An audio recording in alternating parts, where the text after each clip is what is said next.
મિત્રો, હું Jemin Bhanderi વડેસર life science વતી આપ સૌ ખેડૂત મિત્રોનું હાર્દિક સ્વાગત કરું છું. આજે આપણે કચ્છની ધરતીની અંદર જે અનુભવ 2026 જે ખેડૂતો માટેનું જે આજે આયોજન થઈ રહેલું છે એની અંદર આપણે આવેલા છે અને આપણી જોડે ખેડૂત મિત્ર છે જેમણે આ વડેસરની પ્રોડક્ટ એમના પાકની અંદર વાપરેલી છે. તો આપણે ખેડૂત મિત્ર પાસેથી એમનો અનુભવ જાણીશું, એનો અભિપ્રાય આપણે લેશું. તમારું નામ આપી દો. મારું નામ લકુમ જીવણભાઈ વાઘજીભાઈ, ગામ પથુગઢ, તાલુકો ધાંગધ્રા, જિલ્લો સુરેન્દ્રનગર. બરોબર.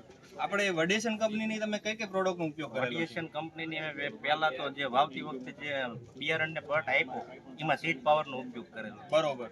સીડ પાવરનો. પછી મેરાકી, એટોલ, પછી આ ઝિંક એટલે આ કેલ્શિયમ બોરોન. હા, કેલ્શિયમ બોરોન. બરોબર. પછી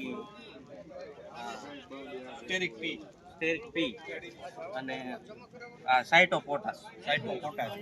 આનો તમારા પાકની અંદર શું શું તમને બેનિફિટ મળ્યા, શું તમારો અનુભવ લાગે છે? પાકમાં તો જો આપણે પહેલી વખત ટેટી કરી હતી તોય મને એવું લાગ્યું હું 90% વગર શેડ્યુલે કોઈના અનુભવ વગર બરોબર 90% સક્સેસ હોય એવું મને લાગે. પહેલી વખત કર્યું છતાં 90% સક્સેસ લાગ્યું. જે છોડની અંદર ક્યાંય પણ તમને આપણે જે છોડ માટેના જે ખોરાકની કમી ક્યાંય તમને મહેસૂસ થઈ? કઈ ખોરાક માટેની કાંઈ જ કમી નથી. બરોબર. Thank you. આભાર.